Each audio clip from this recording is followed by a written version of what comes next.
Thank you, Mr. Chairman. Dr. Lee, 20 years you've been in this field. Looking at your resume, Medical College of Wisconsin, which I appreciate as a UW graduate myself.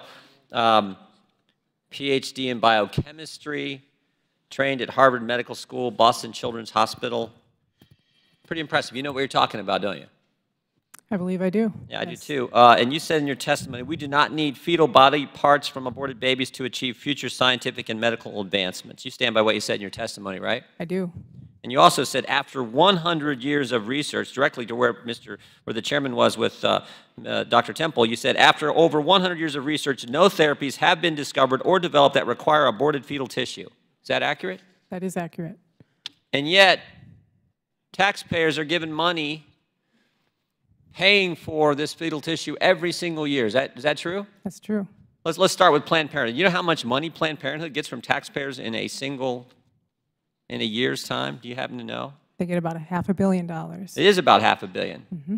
Several million directly, and then some of that, of course, is Medicaid funding as well. How much is the government paying for fetal tissue research? Approximately $100 million. $100 million a year we're paying for fetal tissue research, and how much of that is involved with actual experimentation on the fetal tissue?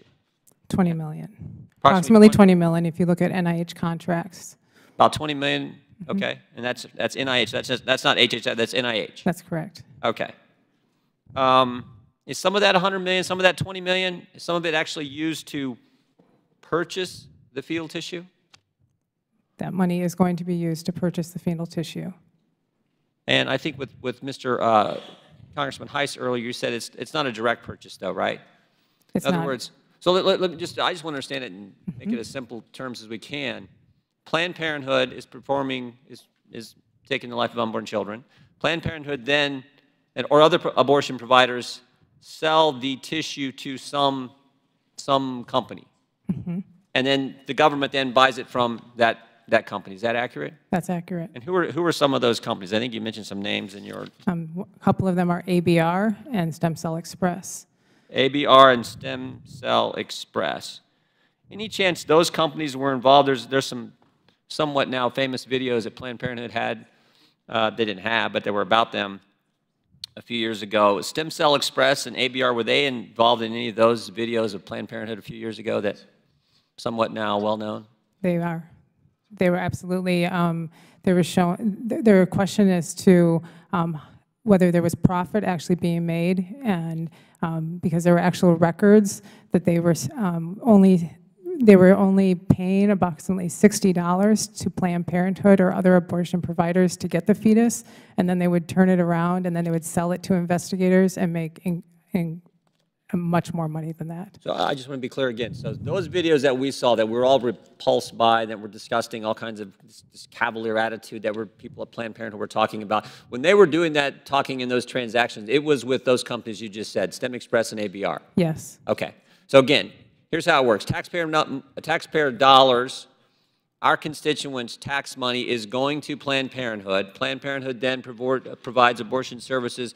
When they then sell fetal tissue to Stem Express, ABR, and companies like those who were involved in those videos that we saw, and then the government then takes taxpayer dollars and buys the fetal tissue from those companies. That's correct. To do research that has not in 100 years provided anything, what was your words? In over 100 years, no therapies have been discovered or developed that require aborted fetal tissue. That's correct. And all we're asking is, let's go with the alternatives, which you have said are actually better? That's correct. Well, that's as simple as it gets, right? Yes, it does. I mean, you can't make it any plainer than that. Taxpayers are paying on the front end for something that many of the folks I get the privilege of representing just think is absolutely wrong, giving money to Planned Parenthood, which is taking the life of unborn kids, and then they're paying on the back end for the very tissue that was used in a practice that they don't approve of to get results that can be achieved with alternatives. And according to your 20 years in this field, after 100 years of this kind of research, no discoveries, no therapies have been discovered or developed that require the actual use of fetal tissue. That's correct. Well, this is pretty simple. It is. I mean, shoot, Chairman, we can stop. We got it right here. I'm sure there are other people who have questions, but that is as plain as it gets, yeah, right? That's right. Taxpayers, something they don't like, both on the front end and back end, are paying for it, and we do not need the fetal body parts from aborted babies to achieve scientific and medical achievements because we have alternatives that can do it. That's right. I'm glad you came, Dr. Lee, and more importantly, I appreciate the work you've done now for over 20 years in this area. Thank you. Thank you.